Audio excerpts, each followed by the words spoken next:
Mimi is in St. Paul listening on KTNF. Hey, Mike. Hi.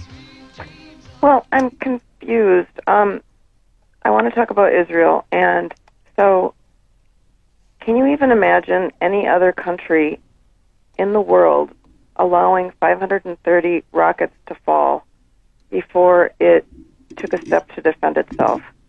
And then hearing the last segment, you guys were talking about not wanting to help fund the Iron Dome. The Iron Dome isn't just to protect Israelis. It's also so that they don't have to fire back and cause casualties in these areas of the Gaza Strip where the population is so densely populated. I just don't know. Tell me what you think would be an acceptable... When are the Israelis supposed to defend themselves? How can they do that? Well, wait a second, Mimi. Let me just turn it around and ask you something. You are a family. You have lived in St. Paul, Minnesota for your family and your antecedents for probably, let's say, 100 years. And all of a sudden, I show up on your doorstep, literally on your doorstep. And I say to you, Mimi, get out of this house. This is my house. Let me tell you why it's my house. It's my house because my religion says it's my house. Now get out.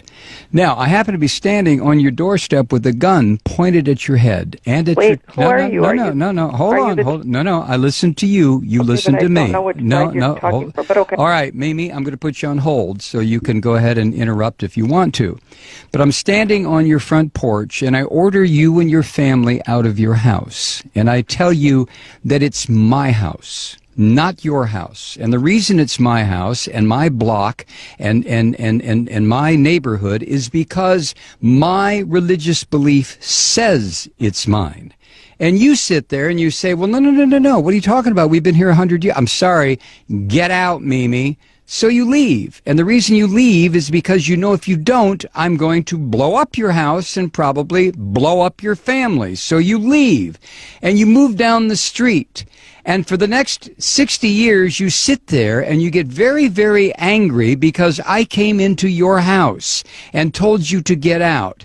So what you do, Mimi, you decide, well, I know what I'll do. I'm going to start throwing rocks at what used to be my house, and it'll break the windows. That'll make that damn Malloy move. So you start throwing rocks. And then I come outside and I say, Mimi, were you throwing rocks? And you look at me rather sheepishly, and that's when I level an RPG at you and your family and your house, and I pull the trigger, and all of a sudden, whoosh, you're all gone.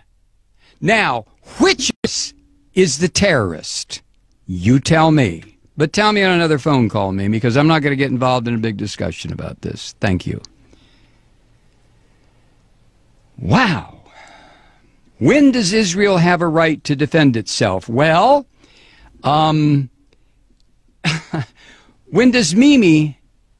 do I have a right to defend myself? I came in and took Mimi's house. So if Mimi attacks me, who's going to say, well, Malloy, you have a right to defend yourself because Mimi's attacking you? And somebody else will say, yeah, but you took Mimi's house.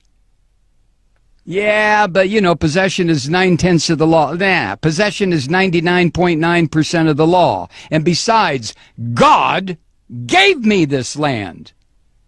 What the hell is Mimi doing on it?